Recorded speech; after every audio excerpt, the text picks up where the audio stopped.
Hey everyone, this is Matt with Surf City TCG. If you're new to my channel, I specialize in EDH/Commander content for bracket 3, top of the line, optimized Commander decks, typically with no infinite combos. Today's coaching session is different than the others I've posted in that we're primarily going to be focusing on gameplay. Actually, there's a specific game that Dave and I both played in together. I'll go ahead and link that game here. If you want to watch it before you watch this, I'd recommend it. We're going to be talking through some of the critical turns of this game and covering major topics like threat assessment, politics, and player psychology. So that's going to be the primary focus of this coaching video versus anything to do with the deck or with mulligan practice. So certainly different than the other coaching videos I've posted, and probably a little bit more for the advanced player, but still something I think that will benefit everyone, and a topic that doesn't necessarily get covered enough but is very important to Commander. So here it is for you in its entirety. If this is something that you would be interested in, you can contact me directly on Discord. My handle there is SurfCityTCG, or the link to my Discord is in the video description and comments below. Alternatively, check out my Patreon for more info on how to book one of these sessions. So without further ado, here it is. Enjoy. How are you? I'm great. How are you, Dave? Yeah, not bad. Well, thank you for being a Patreon member. I appreciate you setting up this coaching time, and let's just jump into it. So I've not done a coaching like this yet, where Yeah. we're actually just going to spend a lot of time reviewing the game. I'm leaving it a little bit up in the air about how this is going to go, but I have a general agenda here, which is that we spend a very short amount of time looking at your deck's plan, having a quick Yeah. discussion about that, because I think that is going to inform a lot of the decisions that were made in the game. Yeah. So I think it's important that we start by doing that. And same with the deck review. I know you specified you didn't want to spend a lot of time on deck building, and I could tell you're a good deck builder just from looking at the list, but I do think there are some things I want to talk about Okay. before we Yeah. look at the game, because Sounds good. I just think that's important. So I'm thinking Yeah. these two items we spend probably no more than 15-20 minutes on, and Yeah. then we spend the bulk of the time doing the game review. And I've put in some timestamps so we can kind of jump to the important parts. And then if there's time, we could do a little bit of mulligan practice. I think that might be helpful. And then I know you put through some questions. I'm hoping that those will get answered over the course of the coaching, but if they don't, we can hit them up at the end and see if there's anything that wasn't covered. Yeah. If there's anything around sort of interaction, that's especially interesting to me because I think that's one of the weakest parts of my game. Okay. Yeah, and I just want to say at the beginning, oftentimes I'm like, I'll just keep going. So you're not going to Yeah. get a chance to interrupt me naturally. So just interrupt me. You don't need to feel bad about it. Just stop me whenever you need if you have questions or you want to like dive into any particular point. Sure. That sounds good. All right, cool. Anything that you said, stuff about interaction you want to focus on, that's good. Anything else that's missing here or anything that you'd prefer to de-emphasize? No. So I think interaction, threat management, like that perception of Yeah, it. yeah, we're going to They're talk about probably the that. two things. Yeah. Okay, good.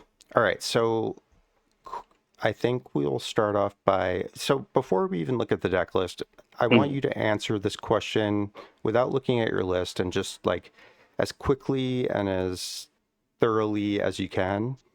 Yeah. What is this deck's plan? So what does Shadow do? Let's mention real quick. So he's 4 mana, he's very color intensive, he's a 4/2 with haste, he's a draw engine when your creatures that have either flash or haste die, including himself, and he gives your spells split second if you cast them with artifacts. So very powerful card, very like threatening card, and pretty hard deck to build. One that I tried to build, I feel like I was never that successful pulling it off. So there's a few different ways I think this can go, and we're going to talk about them, but I want to know what your thought was when you decided to build this deck and what is your plan, and try to keep it pretty short. I just want to know, Yeah. like, Sure. go ahead, like be very high Yeah. level Sure. elevator pitch, Yeah. go. Sure. So part of the reason I wanted to build this deck is all my decks are mono red. And one thing I found that was losing me games was that I couldn't resolve key spells because they got counterspelled or whatever it was.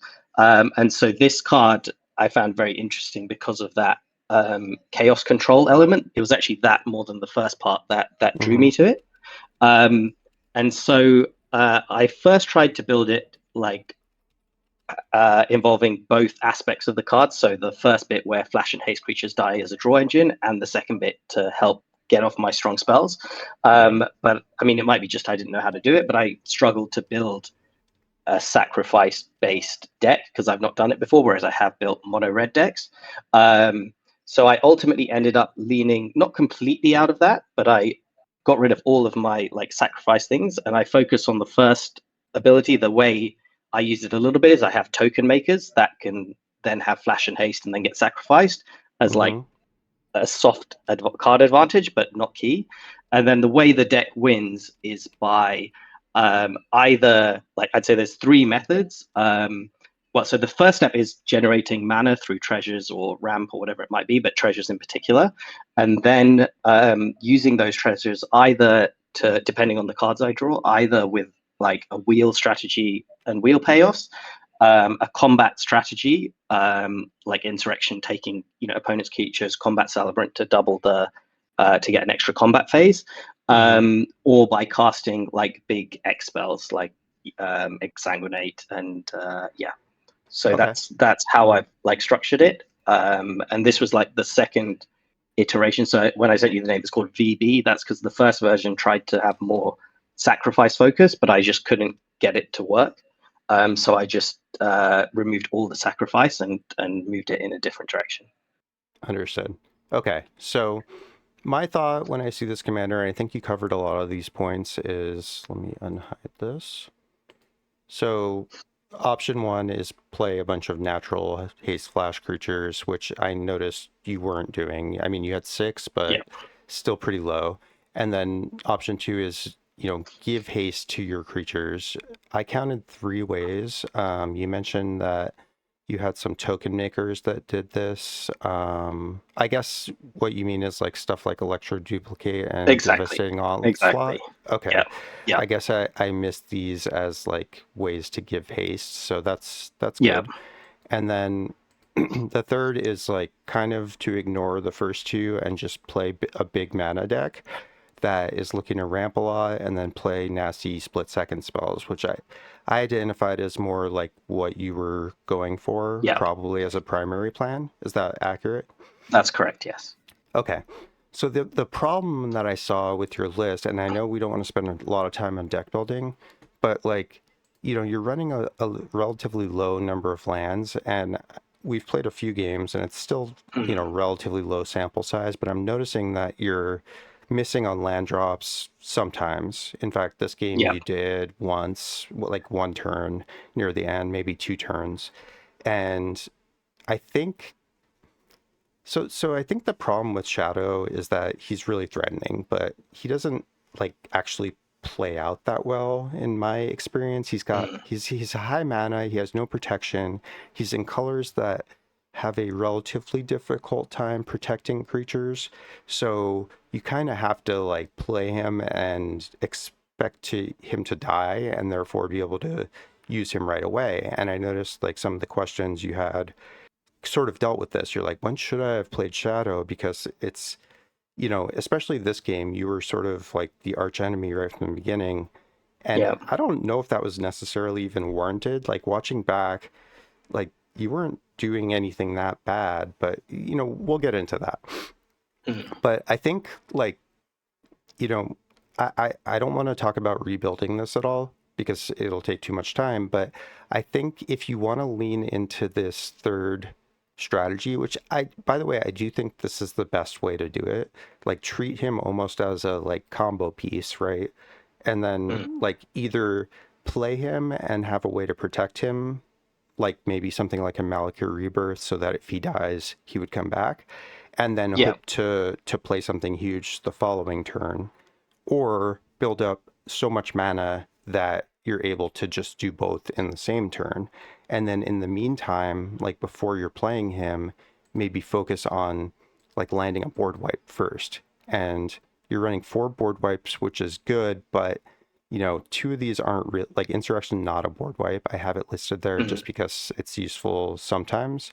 Mount Doom, not really either, right? Like it can be very late game, but for the purposes of like executing a mid game or mid range strategy, Mount Doom's not going to help you like land a board wipe and then set up afterwards. So I think the 2 notes I would give you without like super going into this is more land, more mana, because you've got 10 mana ramp sources. You do have a lot of treasure, which is great. 10 mana ramp, which is like, this is pretty much the low end of what I would want to see in any one stack. And then given that you've got so much treasure making, I think it's fine. 15 sources of treasure making, including a couple of ways, at least Alchemist Talent and Goldspan Dragon, to make your treasure produce like extra mana, which is great. And then Revel in Riches is its own win con. So the treasure plan I like, you know. I just think like I would try to appear to be less threatening.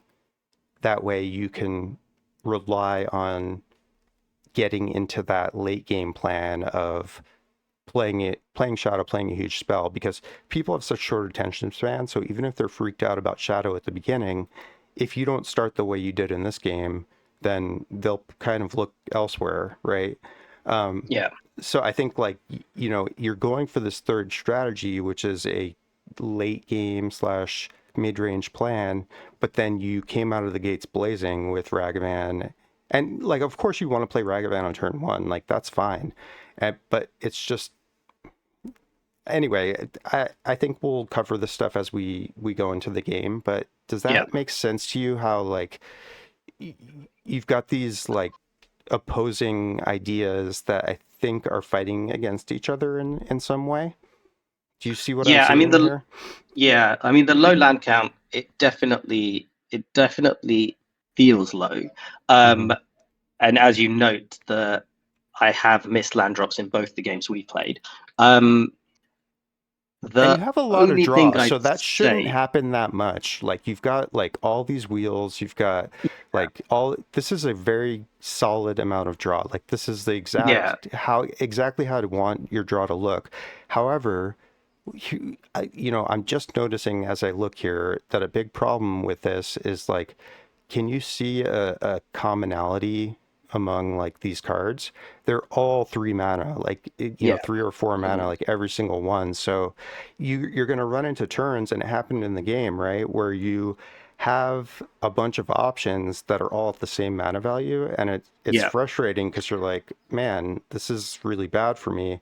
Like, you know, you had Knuckles and you had Shadow, and you really want to get them both down, but it's like, of course I'm going to play yeah. Knuckles I mean first. Knuckles that's is what so I good. yeah, yeah. I mean what I found was from playing it is if I hit my first 3 land drops, it's Hmm. usually the lands actually get deprioritized a little bit, where I can be somewhat a threat and still like go ahead with the game plan, even missing Hmm. land drops. Because usually I'll have, well, otherwise I'd have mulligan, but I'll have Yeah. hopefully some sort of like 3 mana kind of wheel or something to get me, future lands, or I'll just have the treasures that take over a little bit. Yeah. Um, so I found so I don't know if it's actually add more lands. So as I see it, there's kind of 3 things, 3 ways to Hmm. solve it. One Hmm. is add more lands. Hmm. The other would be like actually you just need to see more cards, and the Yeah. third is like just make sure you get 3 lands in your mulligan, or like a reliable way, like some sort of like a Ragavan plus a treasure, so and a Wheel of Fortune. Then it's very likely I'll be able to, worst case on third turn, do that Totally. sequence to get another land drop. Yeah. So I don't know if the the lands. It feels like it's the first 3 land drops are like really important, and Yeah. when I miss those, it wrecks the plan. I don't know if and that's why I'm not sure if the lands are too low or not. But I agree. Like I definitely miss land drops, especially later on. Let me phrase this a little bit differently, or ask you a different question. Like, how do you see, like, I don't need any specifics, like, but how do you see a perfect game going? Like, what does your turn sequence look like? So if we get rid of this and say like, you know, and I don't want to hear like turn one Soul Ring because that's not going to happen Yeah. every time. But like, what is a like, if I tell you, if you ask me like, how do you play Glarb? Glarb is my favorite deck, and like, what Mhm. does like a perfect like few turns look like? I could tell you that I'll go turn one land, turn two ramp of some kind, like three visits, Farseek, Nature's Lore. That's like the perfect second play, and then that gives you three mana on turn three before you even play a land. So you could play Glarb, and then ideally you're playing a land off the top with Glarb, and then you're at Yeah. four, and then you could go from there. So tell Yeah. me your version of that with Shadow. So it would be turn one land. I mean, it would Mm-hmm. be nice if there's a Ragavan or something, but otherwise turn one land. Turn Yep. two would be land and then some sort of ramp. Yep. So it could be it could be Ragavan like a treasure maker as well. Yeah. Turn Whatever. three, like a land and then a draw engine, um, or potentially a treasure maker. One of those two. Okay. The preference would depend on my opening hand. And then from turn four onwards, it's kind of generate mana. So just treasure makers is Okay. kind of the goal, and then after that, it's like try and realize one of the win cons really. So, but Okay. depending So on the cards I I have, want to explore this a little more. Like, what is your best win con, would you say? And like, uh, how are you looking to play it in conjunction with Shadow? Like, are you thinking that you play Shadow, protect him, and then win the following turn, or what is like a perfect, again, like just yeah. So imagine you have the whatever you want. so the ideal would be to play Shadow the turn before I go for the win. So let's say it was turn six, and then to play for the win on turn seven. The easiest one I've found is usually Insurrection. But if I have the mana, then all of them are viable. But usually by turn six or seven, Insurrection can do a lot. But yeah, it's Crackle with Power, and those require a bit more of that Treasure Maker engine Okay, so are you to have been thinking set up. that you play Shadow and protect him, or just hope he survives? Um, I mean, I do have like Malakir Rebirth, but in general, I don't focus on protection because at this stage, I don't necessarily look that threatening. Mm-hmm. Um, and for a lot of these, really, I just need to get to my main phase without him being removed, because then the split second can um, at least allow me to trigger off those spells. Um, Okay. and and I played four games. One Mm-hmm. of them, there was, I mean, he wasn't removed, but there was no point anyway. Mm-hmm. I think one of them you removed him. Uh, One of them he eventually got removed before I could get my combo, and then the final one, no one removed him, and I won. Okay. So it felt like Shadow surviving uh, definitely helps, but if he Mm-hmm. doesn't survive, there's still a chance that people don't have interaction. Like the game actually that he survived, there were no blue decks, so I probably could have resolved um, a Okay. win con anyway. Okay. I just want you to think a little bit more about this because, you know, I think this is the most important part of not just deck building, but like the decisions you make in the game. Because if you know what you're trying, like, you know, when sometimes when I do coaching, and this is not the case for you, but like we do, I've tried in the past, especially at the beginning, to do mulligan practice with people's original decks. And it's really hard to do because I'm like, we don't know what we're looking for. It really helps to have like this vision of like, what does a perfect setup look like? Something like Mm. this. That way, how, how do I best make plays that get me to this plan? Even if it doesn't always work out perfectly like this. So just think a little bit Yeah, about this. We don't have a ton of time to dwell on this, but I think the more you flesh this out and the more games you play and start to understand like, okay, this worked well, and the games I won, this kind of like path led me there. Because what I think when I see Shadow, and if I were to try to rebuild him, would be like really focus on ramp even more than you are. And like, you're in black, I would probably be playing Coffer's Urborg just because that mana burst is such power, like such opportunity. Yeah, And I you could, looked at that, but then if I don't draw them both, it yeah. feels like they're underwhelming. So is it that I need then more tutor lands, Yeah, basically? well, yeah, you'd want to also play like Urza's Cave, and there's Expedition and World Map Yeah, that can both right. find them, and like, maybe like you change your game changers a little bit, like cut Jessica's Will, cut Bowmaster's, and Bowmaster's really good here, but maybe just Jessica's Will swaps for a tutor or something. You could also play something Yeah, like Grim Servant, which can help you find one of the pieces. Anyway, like again, I don't want to focus on that. I just want to say like yeah, if I were to build this, what I would recommend is like add 3 or 4 board wipes and just like look to board wipe and then play from there. Like treat that, yeah, treat it so like you're doing nothing. Like you don't want to be developing any creatures until you board wipe once, and then right. it becomes a lot easier to both have, because people don't are much less likely to want to play a board wipe once already one has already been played. Not to say it won't happen, but Mm, you know, it's gonna help him survive, and everyone's just going to be a little bit more behind anyway. So if people lost their yeah, commanders in a board wipe and you didn't, then it's a lot easier for yours to survive because they're going to be focusing on ramping and trying to get their commanders back out versus board wiping mm, again. So anyway, yeah. let's jump into the game. I want to talk about some of the And key and do you decisions. think this deck on that, sorry, lends Yeah. itself to that strategy? I mean, I have 22 creatures, so there's still a reasonable, like my I guess my early turn plan, there's still some dependency on the creatures, but hmm you think that that's like that structure of that number of creatures and still having a board, like trying to lay a board wipe, it works? It could work, yeah.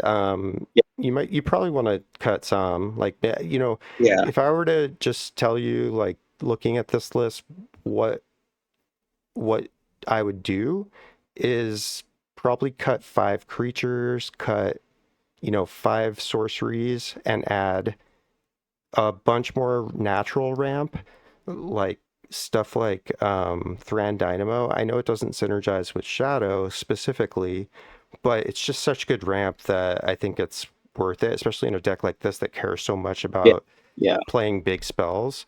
And then I would yeah, probably add Coffers and Urborg Plan, because it's a great thing to do early turns, like play maps and just find mm, those pieces. And then, your insatiable avarice, like for example, you had a decision or a question like, should I have saved this as a tutor? It becomes a lot easier when you have Urborg Coffers, because it's like, okay, now I really want to save this to find one of those pieces, because yeah, that makes like, once you have those lands, it makes the rest of the game so easy. yeah, And it could be like, all right, like I'm mulliganing for mana and a board wipe, and then you've got enough draw and draw engines that you can draw into one of those, and then you just play Shadow as a combo piece. yeah. But I don't know, like this plan can work too, and I never got this deck to work, so like I Mhm. didn't try that much, but I think like you're on a good path here. So let's get Yeah. into the game because we're already 25 minutes in, so I want to be cognizant of time. So I'm gonna jump. Any questions before we move past this? No, Because no, all good. all right, good. And if you have questions about the deck, always just ask me in Discord. We could talk Yeah, afterwards too. sure. Sounds good. Thanks. All right, you got it. So let's jump back to, I have some timestamps. Thank you for sending me your hands. I have them on the side here. Okay, so let's jump to turn Just gonna get my one. hands open as well. Right. I'll do it afterwards. And Ooh, golly. I'm gonna play. Okay, so small note here. Like you played Bloodstained Mire and you fetched. So I guess let me show your hand on the screen. All right, so it's turn one. You keep this opener. So I guess let's talk real quick about your opening hand, because you kept your opening 7. So Yeah. your hand is 3 land, Hellkite Tyrant, which is 6 mana, Combat Celebrant, which is 3, Insatiable Avarice, which we just looked at, and Ragavan. So you had a turn 1 Ragavan. So I think this hand is a keep, probably. The thing I worry about when seeing a hand like this is you have no ramp. You've got Mm. Ragavan, which is unreliable ramp. Not really ramp, right? Treasure making is like Yeah. sort of ramp, pseudo ramp. And, Ragavan can hit ramp pieces, but this hand, kind of relies on a lot going right. If Ragavan gets removed, this hand's in really bad shape, right? Because it's got two somewhat unplayable cards in Combat Celebrant, Hellkite Tyrant. These do nothing, like, in terms of early game plays. You've got Bloodstained Mire, which I like to see because it's a potential look at a card with a Surveil land, right? And this is the comment I have with regard to your play. You went with the Bloodstained Mire into Badlands, which I think is fine, and actually ended up working out well for you, because what I was going to say, just seeing this hand, is like I would have played Prismatic Vista and saved the Mire as a potential Surveil the following turn. Yeah. Super minor. It actually ended up benefiting you because you wanted to play, you're able to play the Insatiable Avarice. That's why I think I did it, because I needed the 3 black pips potentially. I think that's valid. I don't know. Well, we'll get to that when we get there. So I don't know if I would have kept this hand. Like, probably. It's got the Avarice, it's got the Ragavan. I think that's good enough. 3 land. It looks solid. It's just, I'm not experienced enough with the deck to know. I think it's fine. I see. All right, so you played Ragavan. We'll just shortcut to the next turn because nothing major happened. Untap, upkeep, draw. So no one did anything. I played a Signet. Okay, so you drew into Knuckles. Okay, so good draw for sure. You have access to 3 mana this turn potentially, assuming you could connect with Ragavan, which it's pretty likely that you can. So you decided to attack before playing land, which I like. It doesn't really matter. You can't play lands off Ragavan. Yeah. But at least you have the option of what to do afterwards. I mean, I have no instance, so I have no advantage. Well, yeah, but your opponents don't know that, right? So, like, true. It's probably true that you should have played a land before attack, but that's like, this is super minor, so like we don't need to focus on that. I'll send. I won't be casting that. Okay, so you hit Gary. You can't cast Gary, which is fine. And your decision of who to attack, I guess we could talk about this really quick. So, if you think about... I attacked you because it's red, to be honest, and because Norman's strategy synergizes with mine closest. Perfect. I think those are great points. The only thing I would say is the 2 green players might be a good option, but since a lot of their ramp is finding forests, that can mess you up. If you hit a Farseek, great. I think that's a valid point, because the game I won, which was earlier today, the MVP, I'm not necessarily the MVP, but one of the most important cards was I had a Ragavan again. I don't know if it was turn 1 or 2. And I got a Sylvan Library. And that gave me so much card selection that it helped sculpt my hand a lot. So I think that's a valid point. I think the best thing to do with Ragavan, in my opinion, is attack the player that you think is going to have the most mana rocks. So in that case, like, I have one in play already. So, Norman is going to be playing mana rocks because his ability to discard and cast them for free is huge. So I think attacking me was the right thing, not only because I'm red, but because I'm likely to have the most mana rocks. But if I wasn't here, then I think the next best choice is Trey, and you did attack him on a future turn, which I think makes sense because he's playing an artifact/green deck, and like those are both things that you want, right? Ramp. Yeah. So anyway, good choice. Let's just move on. All right, so you hit nothing. You played the Vista, and your decision here was to play the Insatiable Avarice for the draw mode, which costs triple black. So this involves you needing to sack your Vista and crack your treasure. So you asked me in the questions, and this is an important turn, so I do want to spend a minute talking about this. So you've got access to 3 mana here post-combat, 2 and a treasure, and then you have a land drop for next turn. You have 2 more land drops, actually, so you're good on land.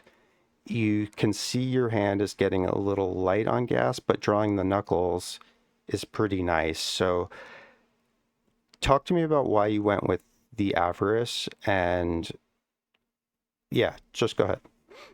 Yeah, so it was between, so I wanted to do something at least, because I didn't want to just waste at least the 2 land mana. And so the decision was between the Combat Celebrant and the Avarice. The advantage of the Celebrant is if I played that, then I play Knuckles, and then I can exert him potentially for a lot of mana, and then I could cast the Avarice potentially on both modes or just one mode, and like source a potential whatever I need, like a win con or whatever might be best at that point, or a draw engine. I decided not to do that because I felt like I'd be very committed if I played Celebrant, who's I'd say quite a high threat card. And then the next turn I'd be playing Knuckles, and if I lost that, if there was a board wipe, I just couldn't see a way to recover from, like, realistically recover from that. So I felt it was like too committal, and also because Celebrant like synergizes with a potential like combat-based win con later in the game, and so if I drop him too early, and I risk him being removed. So then I wanted to do something, and so I guess I could have picked either mode of Insatiable Avarice, but and had I gone with the tutor mode, I'd probably have like picked a draw engine. But I decided to just get as many cards as I could, so I went with the draw mode. So if you had played Combat Celebrant, what is your treasure making potential the following turn? Did you calculate this? I think I did. So it would have been initially on the first combat. No, I'll just calculate it now. It was 2 from Knuckles, 1 from Ragavan, then another 1 from Ragavan, assuming I connect to 2. So it would have been 4 from the first one, and then times 2. So it would have been 8 treasures. Now, what about Combat Celebrant? Attacking. Oh yeah, sorry. I'd have. Yeah, sorry. He'd have attacked a third player potentially. So yeah, it would have been another 2 then. So 10 treasures. So you said your concern though with that play is that then you're quite open to being board wiped. Now, yeah. Okay, which is valid. Or if I lost Celebrant, I feel like it would have been, I like say before I got to that point. Sure, like let's say someone snipes it before your turn. Exactly, yeah. But then, or just before I move to attacks, because the plan is quite transparent as soon as I play Knuckles. Of course. But like, how bad is that really? Like, so let's say you do play Celebrant and it dies. Yeah. Is that, first of all, like, it's eating removal that could be spent on Knuckles. And like, if you have to choose between losing Celebrant and Knuckles, I think you say all day, like, I want Knuckles. He's so good. So I don't know if so the best case scenario is very powerful, right? 10 treasures. Agreed, yeah. Now, the chance of that going perfectly is pretty low, I think, because any blocker, if any one player has a blocker for either Ragavan or Combat Celebrant, like anyone plays a Matadork, then it doesn't work. And what is the board state look like right now? No one has anything. So if you played Celebrant here, this is heading into Trey's turn. He has mana to play Diadrine. So that's what I would have expected on his turn, him to just, I don't think he ever played Diadrine, by the way, which is weird. He was like not making, or at least like I couldn't understand what the hell he was doing. But we didn't know that, right? So I would expect that he plays Diadrine here, and Arcades like is probably not playing anything creature on his turn, just like, you know, based on what his commander does. It's possible he plays a wall, but it's much more likely that he's running out some sort of ramp. It could be a Matadork, but I doubt he's playing Matadorks. He's probably playing land ramp because he wants to be playing defenders. Now, there are some defender Matadorks, so like it's unclear. And then I'm almost certainly playing Green Goblin because I'm going to have 4 mana. So I think knowing all of that, so you can get through to me, right? I'm never blocking Combat Celebrant with Green Goblin, right? Yeah. So I'm going to be available to attack. Diadrine, it's a 2/3 if you play it for 2. So that one, Knuckles can get through to, right? Yeah. And then Ragavan can get through here. So I don't know if I could have resisted playing in the Celebrant here. It's just too much upside, right? If you make 10 treasures here, who cares if you get board wiped? Like, it doesn't even matter because now you have Insatiable Avarice, both modes, which is draw 3, including the best card in your deck. It costs 5 to do that, but you've got... The thing is, though, I feel like 13 mana going into that turn. Go ahead.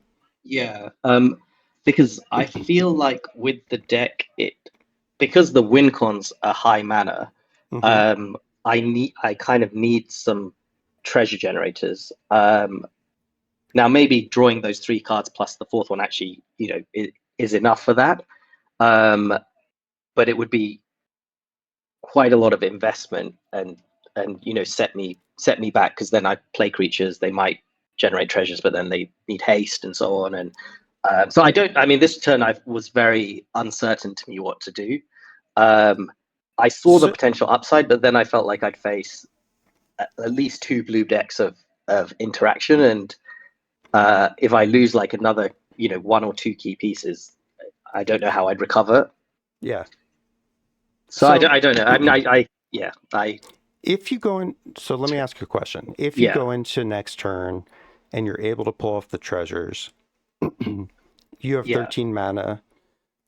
What could you do with 13 mana and that what you have in your hand, which is you've got Shadow, you've got infinite. So 13 mana. I guess I could play 13 mana.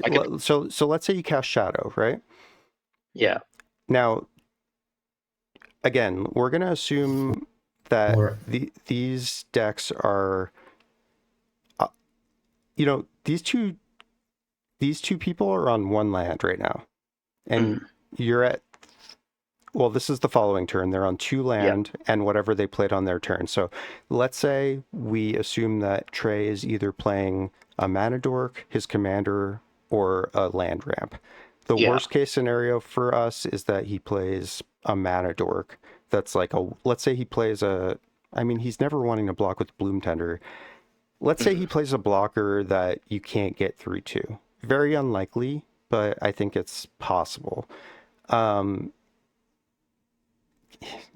don't know, whatever. We can't assume what's going to happen, but I just want to say, like, if you had 13 mana on turn 3, I probably played my commander here, so I would only have either Fierce Guardianship or Force of Will or something like that. And then, am I Force of Willing Shadow if you have 13 mana and then you'd have 9 remaining afterwards? I probably would, but I don't know. I think you got to go for it, and if it fails, you're fine, because like you've got Insatiable Avarice still. The fact that you have the Insatiable Avarice like in reserve, if you go for the Combat Celebrant, lets you restore your hand, saves everything. Because it can, if I like blow a Force of Will, by the way, I'm not playing Force of Will, you don't know that. Like, I could be. If I blow a Force of Will, and that's the only thing that answers Shadow, right here, if I'm tapped out. Fierce doesn't do it. Force of Negation doesn't do it. It has to be Force of Will. So, pretty unlikely. I mean, but if it happens, or if someone else answers Shadow, you still have a plan. Now, if Shadow resolves and you have 9 mana remaining, what can you do, knowing that everyone's... It's going to be all eyes on you, right? So like, if this plan goes successfully, you have to do something that's going to set you up with an advantage that is going to be... It's going to continue to advantage you despite your board getting like devastated after that, because I think you can expect that to happen. It's going to become a 3v1. So like, how do you, if you go with this plan, how do you ensure that like you're still going to be okay given you're in now a 3v1 situation? So I think what I'd have to do is use the tutor part of Insatiable Avarice Mm-hmm. to find something that probably is not a creature, Mm-hmm. so that it doesn't commit to the board, but that can do So a lot of this goes back impact. to So this point, and I'm sorry to interrupt yeah, you, but I want you to have an immediate answer to this question, which is what is the best card or best 3 cards in my deck that aren't winning me the game? Like they have nothing to do with me winning. They're just like the yeah, cards that are they're gonna like ensure that I win. The like yeah. So I think the quiet cards that win you the game. You know the ones I'm talking about. yeah, so I There's think cards where if you land them, you just win. Like, you know, for some decks, it's yeah, like Yawg Mothran Physician. Black Market Connections is usually like a nuts one. So what yeah. are I think in yours? Do this you know? case, yeah. So I think in this case, I'd pick one of two. Either I'd Hmm. go Exsanguinate or I'd go Okay. Torment of Hailfire, Okay. um, So because this I don't yeah, like. I want to just stop right, you here. Like, this is not what I want you to say because, okay, like, you know, you've got Shadow down and you have access to 9 mana. So yeah, if you cast an Exsanguinate for X is 7 with split second, you're gaining 21. yeah, But well, actually, hold on. You're casting Insatiable Avarice. You're drawing 3, including a card of your choice, and then you're having 4 treasures remaining. sorry. So So I wouldn't necessarily cast it this turn. of course, yeah, that's what I was getting Yeah, at. Like, that's not going yeah, to happen. It's just setting you up to do that next turn. yeah, But the problem is then you're out of Insatiable Avarice, and, you know, the following turn, if Shadow lives, which is extremely unlikely because you just did a bunch of crazy shit on turn 3, mhm, then, you know, sure, at that point you could cast the Exsanguinate for a huge amount, but like that's just not likely to happen. So what right, I want you to this, you know, this is bracket 3 is a different animal than like bracket 4 or CDH. You know, if you're playing like a much more powerful format, then you're probably just winning, right? But you don't yeah, have any infinites or ways to just like ensure the game is yours. So I think mhm, the much better plan with access to 13 mana is something that's yeah, going to set you up with an advantage in spite of opponents' retribution that you know is coming. So right, I'm thinking like definitely an enchantment and or artifact is what you want yeah, to find. And given that your hand is what? You've got the Avarice which you're casting, so you're drawing 2 more cards. Hellkite yeah. Tyrant's the one Hellkite Tyrant. that's this one that Yeah, with steals haste it could be good. Exactly the exactly. So artifacts. Yeah, this is exactly what I was going to get at. So I think yeah. the Fire So like Fire Crystal Crystal. is Yeah, a really good option here because mm, giving all of your creatures haste in this deck is actually really good because it mm, turns all of your creatures dying into draws, the yes, ones that don't have yeah, haste. So that's a big deal. mm, Um, it doesn't particularly help your hand otherwise, except that it reduces Hellkite Tyrant. It reduces. What else do you have left? No, you've played all the other red cards. So yeah. this is an option. I mean, the One Ring is where I'm going with this. Okay. I think the One Ring's perfect to play in this scenario because it's not going to die to anything but like a Mm, farewell, which no one has yeah. anywhere close to enough mana to play. So what you can expect after you exert your combat celebrant, hit everyone and for a bunch of Mm, combats is that they're going to want to kill your guys, right? No one has a board yeah. really. And except for me, I have Green Goblin out. And I think long story short, I think Celebrant is Mm, always the play here. right. If it gets removed, that sucks, but like, is it really that bad? You're still following up with Knuckles and Ragavan, which is Yeah. making you, you know, and that's what you ended up playing anyway. So really, like, the Insatiable Avarice did nothing for you, right? Mm, yeah. On that turn. Now, we don't want to be Yeah. results oriented and say, well, just because what you drew didn't matter, then it was a bad play, because that's not true. We want to like evaluate the decision in and of itself, not based on what happened as a result of it. But I think Yeah. like the Celebrant always makes more sense here because you're already having an aggressive start with Ragavan, and Celebrant is not that threatening with Ragavan. Like, it sucks, yeah, like no one wants to get hit with Ragavan twice, but I don't expect that you're going to be exerting Combat Celebrant just to get an extra attack in with Ragavan. Yeah. You know what I mean? Yeah. And like, Yeah. if you play Shadow, still, like, I don't care if you're attacking with Shadow twice.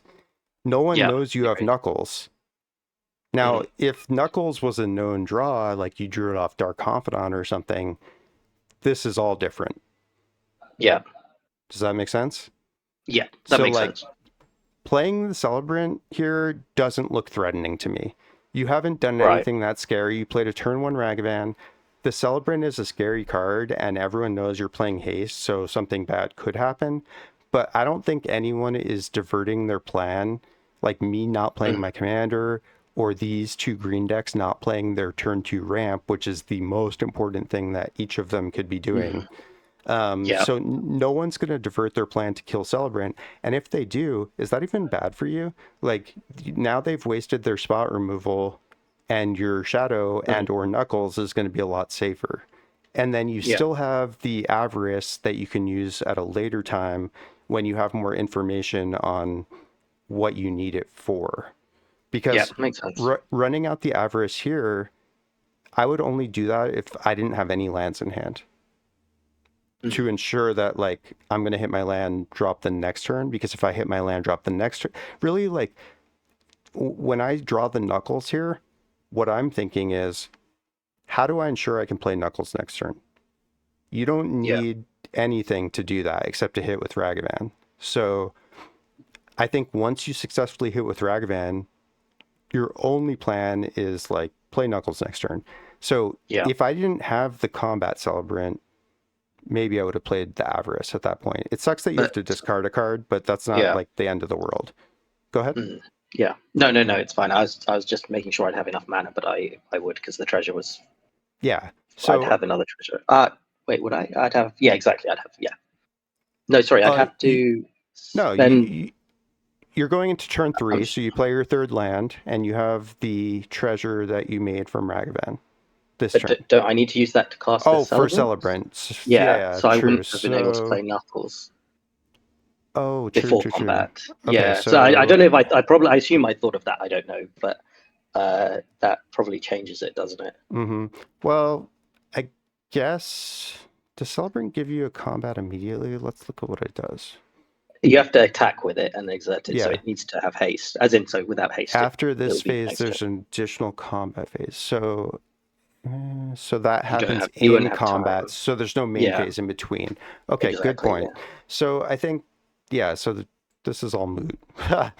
Good point. Okay, so Celebrant in that case, is there any way to make it work? No, you'd have to hit with... Yeah, I don't know then.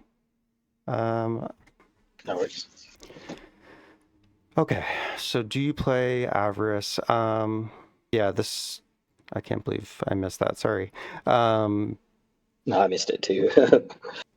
Tough call. I think so. Yeah, well, I hate the idea of wasting if you run out Celebrant, the following turn, are you playing Lotus Petal? You're playing Dark Ritual, right? Like, you have a couple draws. In this version, I was playing it. I think I've removed it now, but I think in this version it was there. Okay. I mean, I can't remember. I'm not 100% sure. That's not. You have Dark Ritual. You don't have Lotus Petal. I would definitely play Lotus Petal, but anyway, that's beside the point. I think, like, you're not relying on drawing that. It's just, one tiny thing that could help. If you play Celebrant, then you're not exerting it for Ragavan, probably. Although, I don't know. Maybe it's worth it. I don't think I will. Probably not. Especially not with Knuckles in hand, because I'd want to at some point exert it with that. So if you don't play anything, I think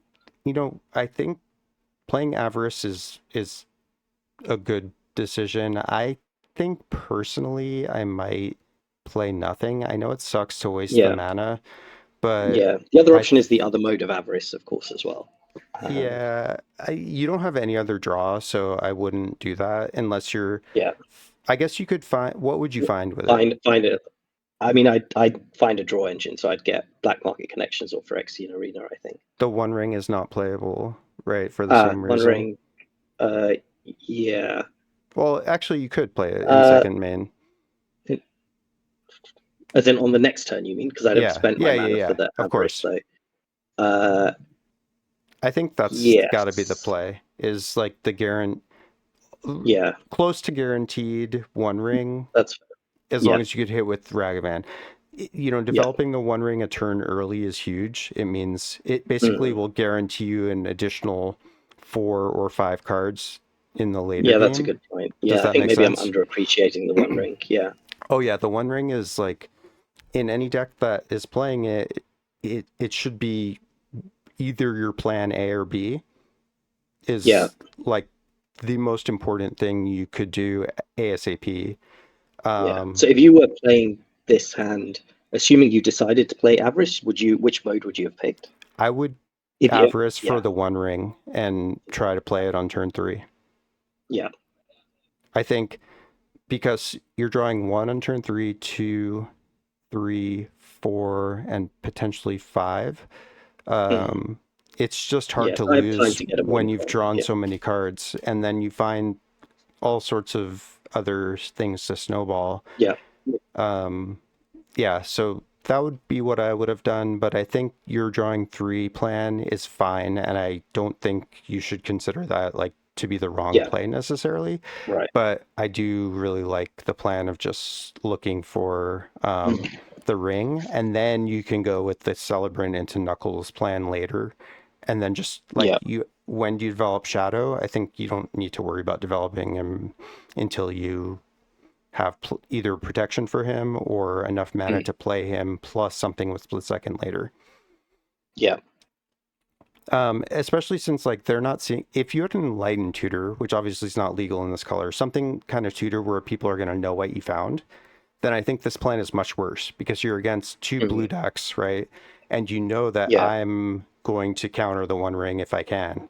So like if you have to tutor the One Ring and everyone knows what you found, then it's much worse because they're going to have time to set up, especially at sorcery speed tutor.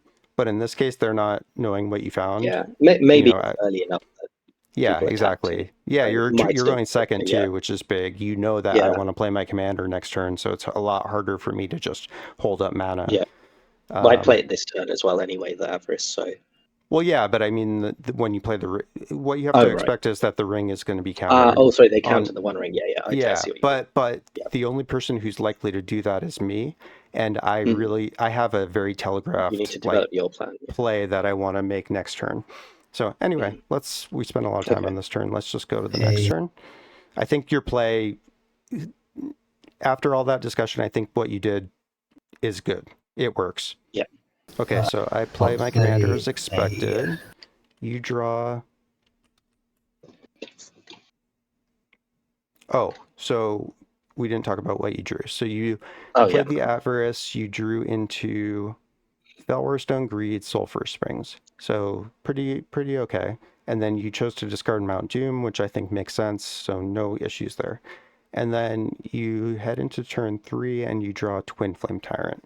So now this hand is shaping up a little bit, like you've got, potential plan, you've got the Tyrant. So you decide to attack with Ragavan first to see what you find. Yeah. And you find the Swords to Plowshares off Trey. So let's fast forward to that. I won't have to play my Okay, so and then you think like I don't have to spend my treasure because Felwarstone can make white, which is a keen observation. I think that was smart. I think given that you found the swords, your play was fine. I changed the plan because of that. I mean, I can't remember exactly what my plan was, but that changed things. Yeah. Right. You didn't have the treasure, so you couldn't play Knuckles pre-combat. So no, exactly. Obviously, that would have been the thing to do if you could. Yeah. Now, and Greed and Felwarstone pre-combat don't do anything. Yeah. So now that you've hit the swords, your options are Greed was So you have access to 4 mana. You could play Greed. You could play Combat Celebrant.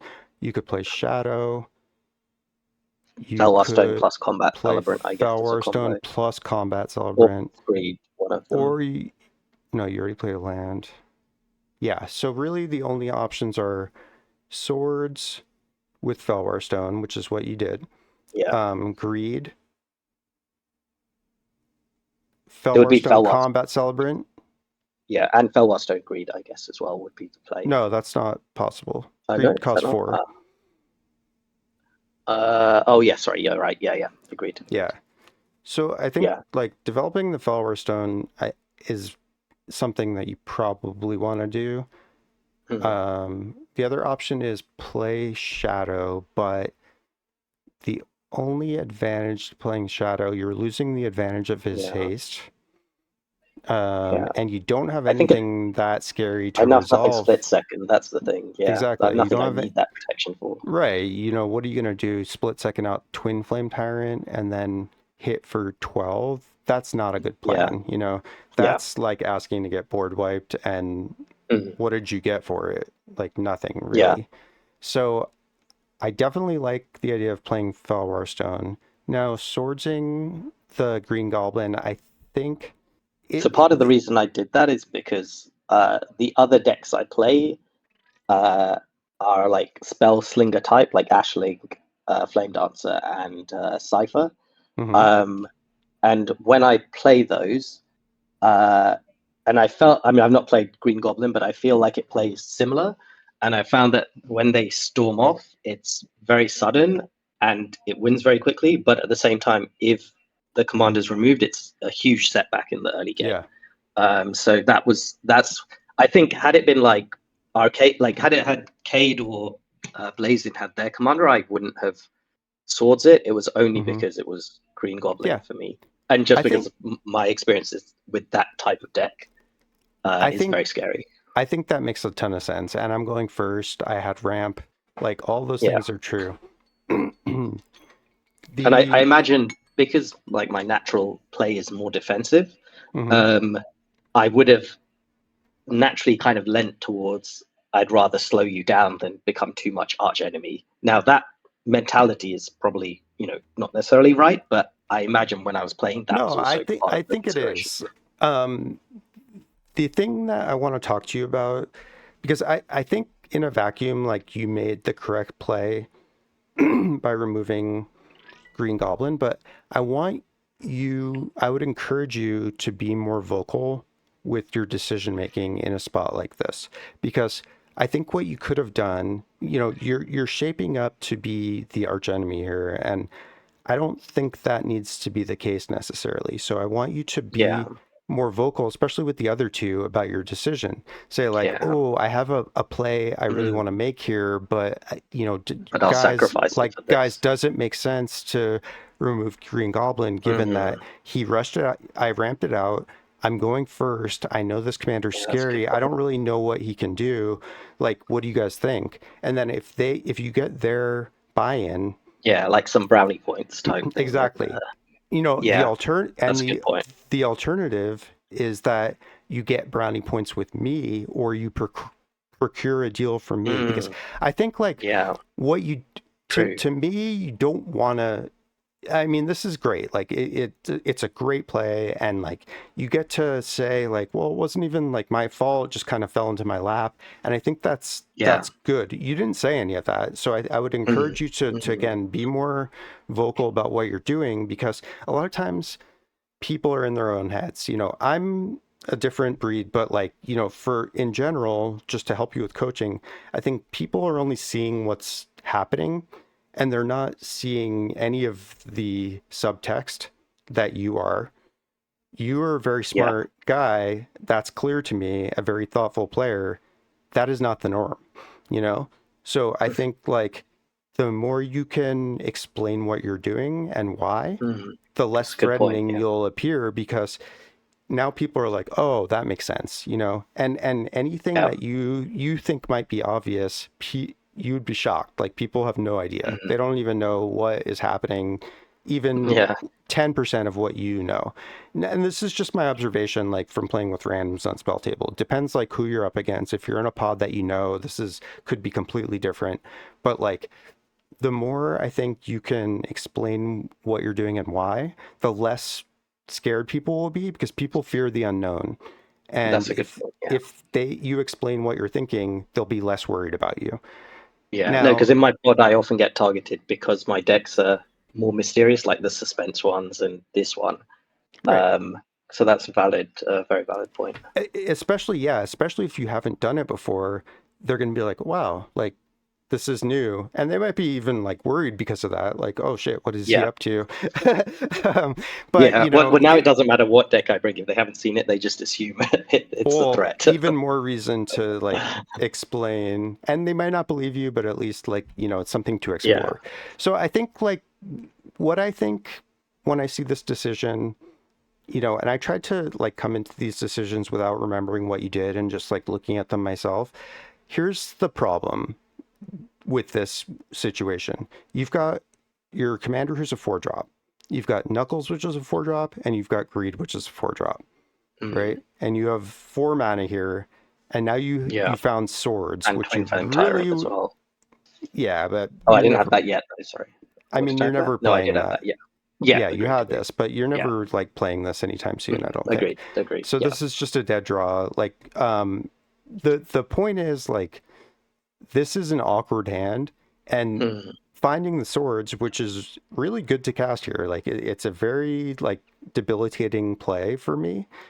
But it really hurts you too, because it takes away your ability to play one of your 4-drops, and that kind of makes it so that you have like at least 1, if not 2 dead cards, especially given that 2 other cards in your hand are 5 and 6 mana. So your hand is looking real bad if you don't play one of these 1, 2, 3, 4, plus your commander 5 plays that are 4 mana plus.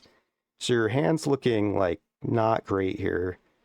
And the Swords makes it even worse, because then you've got 5 cards clunking up your hand, all of which you can only play one of in the following turns, unless you get a significant amount more ramp. So I think that what I would have done here is procured a deal from me, said like, Matt, like, I know you really don't want me to Swords your commander. It's a really good like choice for me here. You lie. Yeah. Right? This is and not what type of deal do you think I should be looking for? Well, hang on. Let me just talk through this. Like, I want you to know like how to phrase this, because I think it's important. Yeah.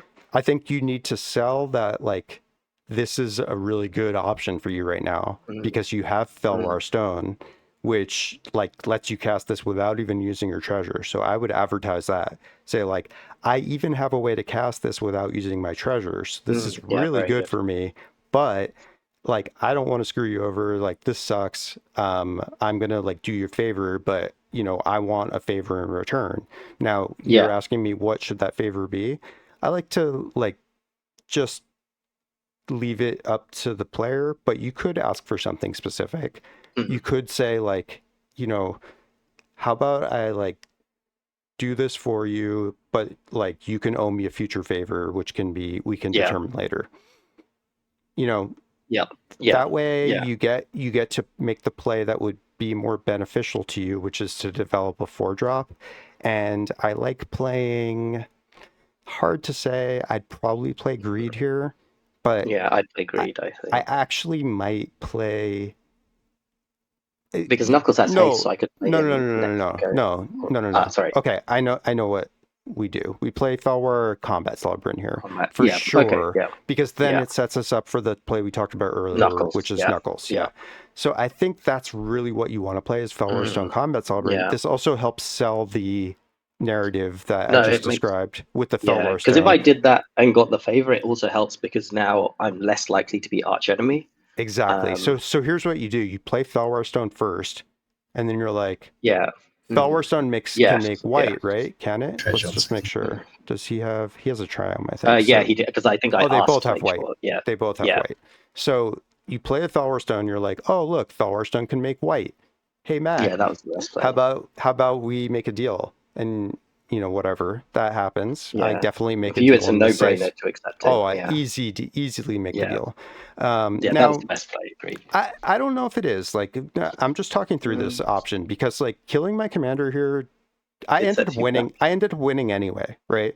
Mm. Now that doesn't mean that it would have played out all the same way, but dealing with Green Goblin Yeah. here when I'm going first Yeah, it's tricky. is pretty big deal. So And with the it's is hard it to Tran know. Dynamo you have there as well? I have Thoughts? Well, what's the artifact? Sorry, that you've got. Pumpkin Bombs, which is like Oh no, sorry, I meant discard on the board. Oh, it's a signet. It's a signet. A signet. Okay, yeah, yeah. I think it is tricky because he's spell slingers are just very scary. Well, I mean, here's the obviously, I didn't thing. know how your Here's the deck thing was, about but not dealing with Green Goblin. Either you or I is going to emerge as the like imminent threat in the coming turn. So if you yeah, don't swords Green Goblin here, the concern yeah, is that I just win on my turn. exactly. But we're Yeah, playing and bracket I have 3. nothing to deal with you. I guess it's not like I have Right, but there's two other any sort of players, right? interaction. Yeah. And they're both playing white. So Yeah. don't ignore this. And you're playing red black. You have insatiable avarice to find answers if you need them. I think I like a play that is much less committal and much more likely to allow me to emerge as the like threat that immediately draws the attention of everyone else, and then you can sneak in and start doing stuff. I don't have the pumpkin bombs out yet, but you could have certainly gotten the first pumpkin bombs if you had gotten the deal for me. That can have value for you, especially when you have this clunky hand. But you didn't know that. Like, this wasn't out. Anyway, like, I want to move on. We only have 20 minutes left. So, because like, I never do any politicking pretty much. yes, thus far. and I think you just need a to. cerebral game. I know it's not your natural like state, but I think it's something to practice for sure. Yes, Let's move on because like we don't have much time left, so I want to skip ahead. 16, 20, 52. Okay, so you end up playing the you swords my guy, which is fine. Like, I think it makes sense, so I'm not upset with you. Like, I certainly understand it. And I didn't know you had like different plays. But the problem is like, especially like, sorry to dwell on that turn, but like the problem with swordsing my guy and not accelerating your own plan is that it's a very reactive play, right? Like, and that's okay, but your deck is not designed to play reactively. So if you compare, so the option was like either you had a combat celebrant here, which would create you, so you're able to play Knuckles here and make 4 treasures, whereas the alternative was that you play the celebrant.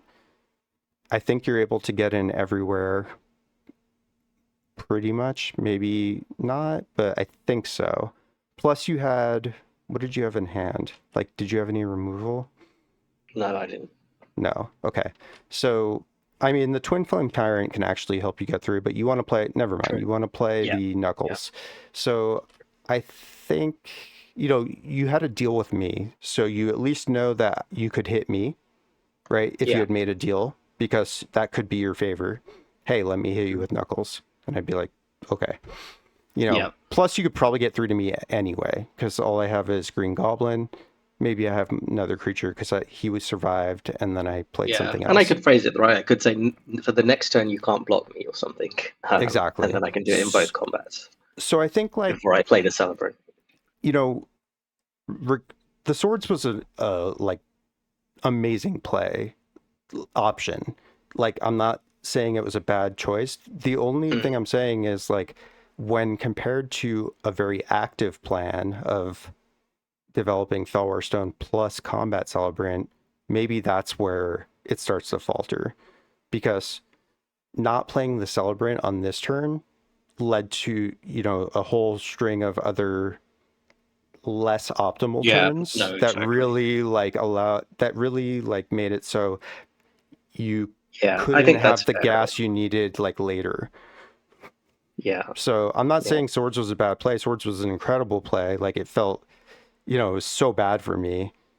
But Mm. maybe the way it ended up playing out is that I garnered a lot of like pity and like empathy from Yes. these two. Yeah. And then Yeah. everyone is looking at you now because it's like, oh man, you're doing Yeah. stuff. And And that's like, even when I have oh, actually nothing on the board really poor as well. Matt, like lost his commander. Like Yeah. and then I end up winning, which is what always happens. Like I play some like, sympathy card and everyone's Yeah. like, yeah, like poor Matt. And then I come Yeah. in from behind and win. And like, Yeah. you could, these two don't know that. So you could, Yeah. when I used to play with Ben all the time, Ben, if you're watching, shout out to Ben, he used to say this shit all the time. Like, hey, he's doing that thing he always does, and like let them know. Yeah. And No, exactly. on this turn, I want to like, here, I want to actually just The watch this pumpkin turn. bomb bit. Yeah. So you play Soul Ring. Tap Felwar Stone for 2 red and 2 colorless to play Knuckles. Then I'm going to move to See me unmuting. What a combat. Yeah, I hand! can hear you. Holy shit! Oh. So then I say like, what a hand! Holy shit! Yeah. Which like I'm being obnoxious. Like this is a thing I do all the time because it's Focus is the threat. Everyone's exactly. It's like it's deflecting. Well, in this case, like I'm not in that bad of a spot, right? I still have 6 mana. You have some I'm ramp, like you have developing some my draw. commander next turn. I have this discard outlet that's going to draw cards. So like I'm, like trying to like pile on the bandwagon, I guess, like against you. Yeah. And you don't say anything, but like you need to defend. This is where you need to defend yourself. When I say that, like don't let me control the narrative without giving your perspective, because if people are hearing one thing and not hearing any argument, that's the story they're hearing. So like when someone is being a bully or saying shit like that, like I do, this is what makes it so hard to play against me. Like sliding in these little like comments, or like when people play something scary, a lot of times you'll hear me go like, oh, good card, or like something like that, just like these little side comments that really control the narrative. Okay, so this is a very like difficult like topic, but I just want you to think about it because we don't have time to delve into this right now. But I want you to be really thoughtful about like all the little things that make a huge psychological difference. Okay. Yeah. So this is the time when I say that to say like, hey, like I think you're doing okay. Like, I only have 3 cards in hand at this point, and like I'm not, it looks like good, but I'm not really, I don't know what you say, like, but just think about responding, like, and think about, not allowing me to just like pile on.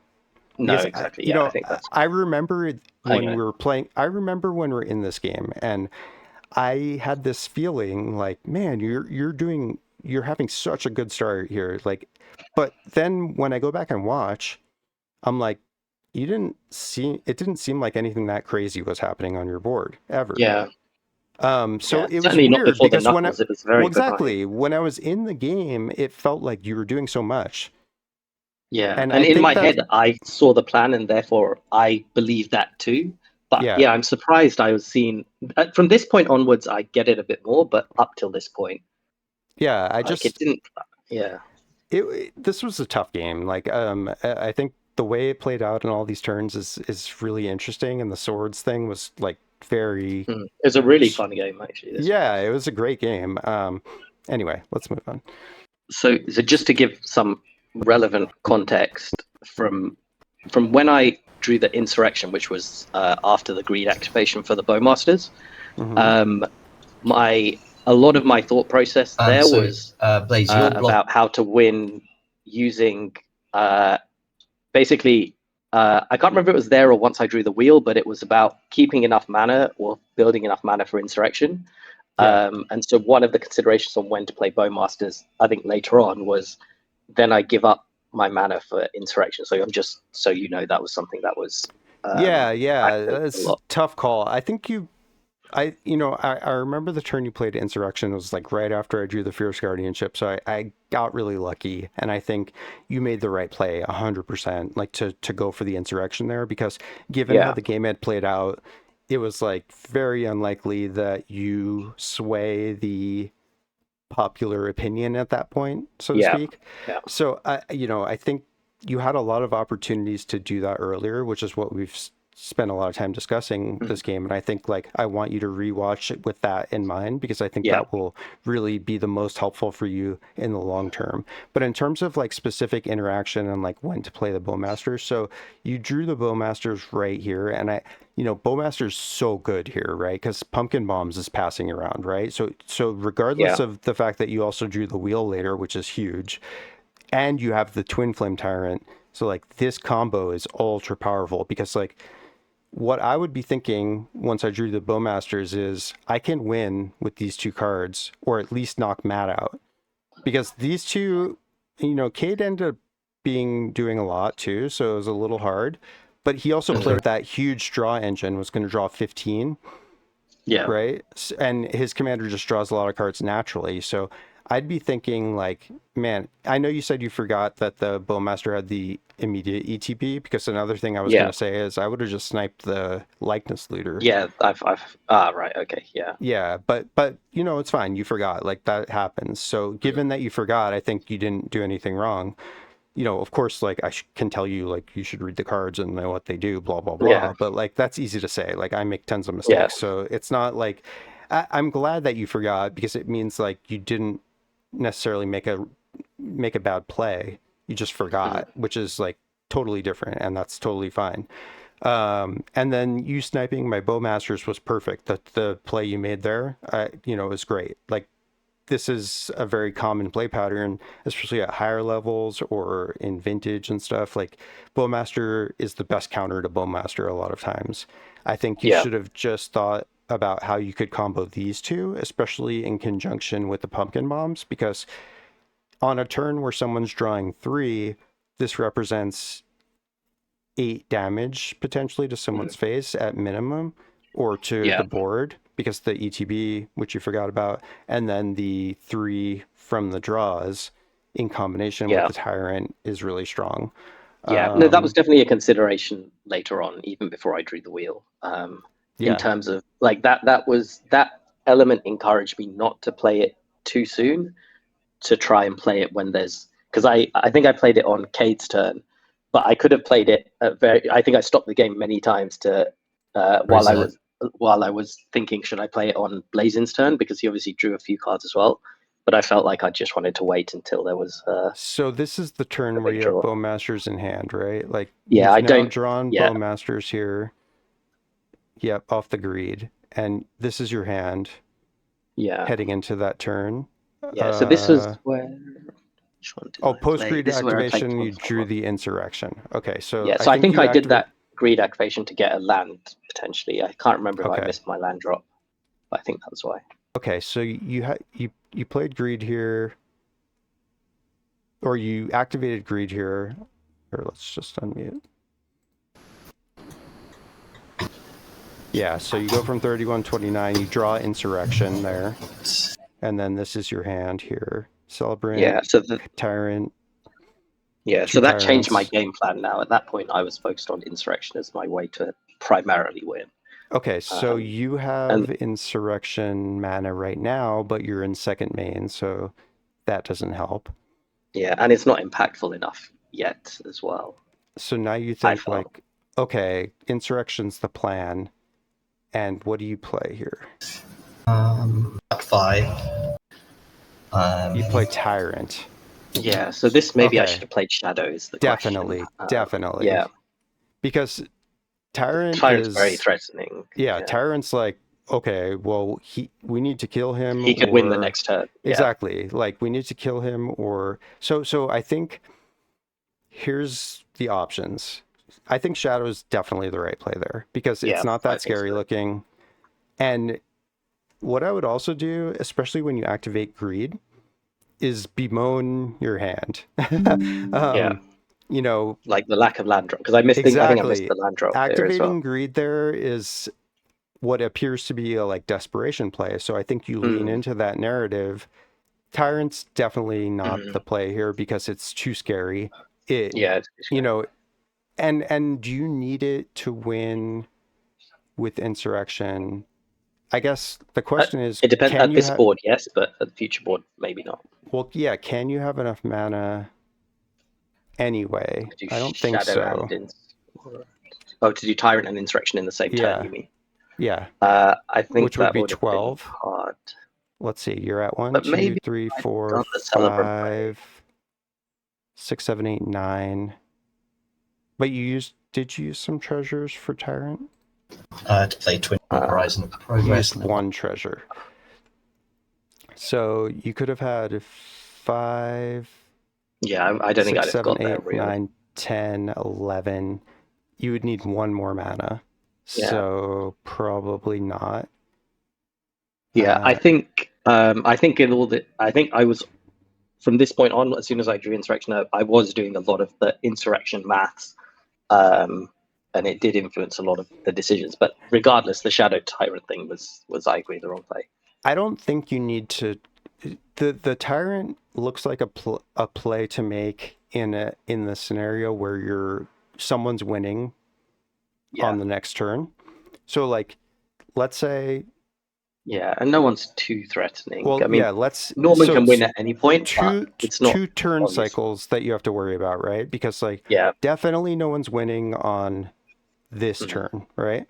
And then the yeah, question is like, if you just make a smaller play like Shadow, and then Insurrection doesn't win it for you on your turn, the question is yeah, then like, am I going to lose yeah, in the 3 turns that follow that? yeah. And I think that it's not unreasonable to assume that you might. Do you understand what I'm saying? So not Yes, yeah, so like if this is turn, what turn is this? yeah, This is turn 5. So you and I had our turn 5s, and then they're going to have their 5s, and then I'm going to have my turn 6. You're going to have your turn 6. So if you think that either Trey, Cade are going to win on their turn 6, or I'm going to win on my turn 7, then I think playing Twin Flame Tyrant here is the right play, because yes, yeah, you got to play to your outs, right? And not every play can be perfect in and of itself. And if you're thinking that I'm going to win, I have the potential to win not on my next turn, but on the turn after that, then I think playing Tyrant is the only play here because, well, hold on. You also had Hellkite Tyrant. We didn't even talk about that. And I One treasure. I have 3 artifacts that really hurts me. So I see that as a very threatening play. Maybe more so than the Tyrant, even the Twin Flame Tyrant. yeah. So I probably don't want to be because that doesn't contribute as much to my win. I feel like. You know, it's hard to like know how all of these things will play out. So Yeah, I think like this kind of thought process doesn't help yeah, very much because who knows what would have happened. I think exactly. the big takeaway from this game is you need to incorporate more politics into your play. You're Yeah, a very solid technical player, so I wouldn't like focus. And I know you had some questions about interaction and like all the stuff about like remembering the ETBs of the Bowmasters. From everything I can tell, like you were playing at a like top level, not like not the thanks. best. Like no one. I mean, very few people play perfectly. I can't think of a game I've played where I haven't made a play error. So I think the biggest level up for you and the biggest opportunity for you is not to improve your interaction and all of that. It's to improve your politics and to be more transparent about what you're doing and to be Yeah, more thoughtful about your future turns. This yeah, was a game that I think you had the chance of the potential to win, but not because you did something wrong in terms of like the stack or like any sort of interaction, but rather because of optics. Yeah. And that's a hard thing to learn, but something that's extremely important to Commander. And it's been something that I've become good at, but wasn't natural for me because I came from a 1v1 Magic background. I played 1v1 Magic for 25 plus years. And then I started playing Commander 3 years ago, and I was like, what the fuck? Like, this game is like totally different. It's not even the same game. Yeah. It feel, you know, like it's, I often say like, oh, it's so important to spend all your mana, and like, you know, the person who spends all their Yeah. mana is the one who wins. But once you know that, which I think you do, then it becomes the question of, okay, well, how do I move away from that fundamental and understand when I need to strategically not spend all of my mana to either appear less threatening or for some other like very hard to like understand reason. And that's what will make you a truly phenomenal Commander player, and it's very hard. The kind of question like, when do you not play a turn 1 Soul Ring? And I think the answer to that question is very rarely, but not never. Yeah.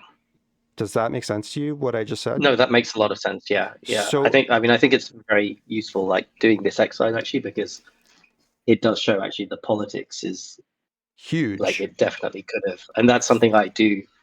Like the technical stuff I think about a lot, but actually the politics, I mean, I do almost know politics. And clearly there's like, so that raises my play potential massively than just adding that element in. Let me say this in another way. This game was completely won and lost on politics, not on anything else. Any of the decisions that your decisions were all completely justified, and like I don't think there's a huge case except for maybe this turn, but even this turn, like I just said, I think it was the Bowmasters influenced me a bit as well. Like okay, having but hold on, just hear me for a second. I think I don't even know if the Twin Flame was the wrong play after like talking through it, because I think given that you didn't have enough mana to play Twin Flame plus Insurrection next turn, and that was not even an option, I think Twin Flame might have been the right play. However, if it was the right play, it has to be accompanied with some sort of like comment or politics. And what I would have done if I felt like I was in a spot where I had to play the Tyrant, but I knew it was like such a bad play from an optics perspective, I would have said something like that tried to reduce the threat level of it. Like, oh my God, I don't have any lands. I have like so many like big mana spells in my hand. I'm just going to throw this out. But like, I don't know. Like, I don't feel like I have any other plays. That way, like, whether they believe you or not, at least you're justifying this scary looking play. And you know, I can be like, I just need this as well, and something. I just need to develop this. I have nothing else to do. Like, I only have like huge mana spells in my hand. So like, you guys can kill it, whatever. I don't even care, you know? And that's not really true, but like, you know, and it's hard. You don't want to lie, they don't know that. But you have to, I mean, I'm not advocating you lying, because that's like a much more detrimental to your long-term, like, credibility, and like, maybe you'll win this game, but like, is anyone going to trust you again in the future? So like, it's very hard to balance these things, but I think you are a top tier technical player, but you are so lacking in political and social elements. And that is like, at this point, it's like, that is such a huge level up for you that even a slight improvement in those areas is going to yield dramatic improvement to your overall like win rate, because it's going to, you have hyper focused on technical play, I think, and you're very good. So all the questions you had were technical related. And I think all of them, every single thing, which was, how do I reduce my threat management? Well, yes. But every single thing you did this game, I can justify, and that is not true for most players. Like almost every other game I watch or like play someone, I see someone making, like, I would be like, okay, that's like 100% wrong. There's no like scenario where that could be right. That is not true Yeah. of anything I've seen in this game from you. So that to me means like you just really need to focus on the other stuff. And threat management is inherently like included with that, because I think you get it, right? Does that all Yeah. make sense? Yeah, I get it. No, it makes sense. I get it. I think you're not going to know how to best handle this, and it's going to take some experimentation, because like your personality is such that it's going to need to be done in a certain way. So I'd encourage you Yeah. to just experiment and like try some things and understand that it's not going to work. And I think as you run into scenarios where you're attempting something and it either does or does not work, come to me or drop it in Discord so we can talk about it together, because Yeah, like appreciate that. this is, yeah, of course, like this isn't the same for everyone. Like I can't just tell you like, hey, do what I would do, because it doesn't work for your personality. Like, you know, it's not gonna be the same as if I did it. So I think this is a very like personal thing, and that makes it hard to coach on. But I think just you are a smart enough guy that knowing that this is an important thing that for which you do need to focus on is going to lead you to figuring it out eventually. Yeah. It's just It's going to definitely require the some biggest takeaway experimentation. from this session. I think so. So of the 4 odd, 5 odd.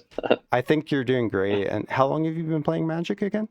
I started in like Feb, I think, or around then. Yeah, so, that's insane. You're easily the best player given the amount of time you've been playing that I've ever met. So, and yeah, so give yourself more credit. You're doing great. Your deck building skills are great. No, this is super useful. Really, good.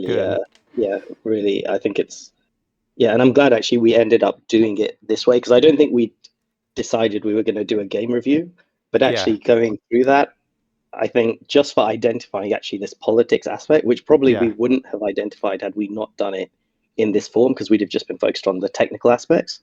Agreed. I think that Swords to Plowshares decision was like the key moment. So really study that. That was like such a great situation.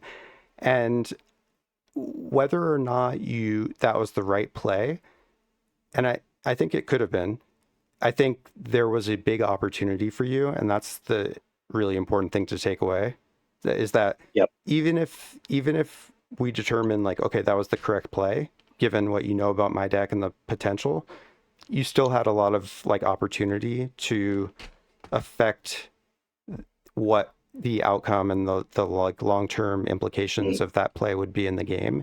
And that's the critical point. Yeah, agreed. Cool. Well, thank you, Dave. Great. Have a great day. No, appreciate you. Have a great day. Yep. Thanks for your time. By supporting me on Patreon, you help me toward my dream of quitting my day job and opening my own local game store.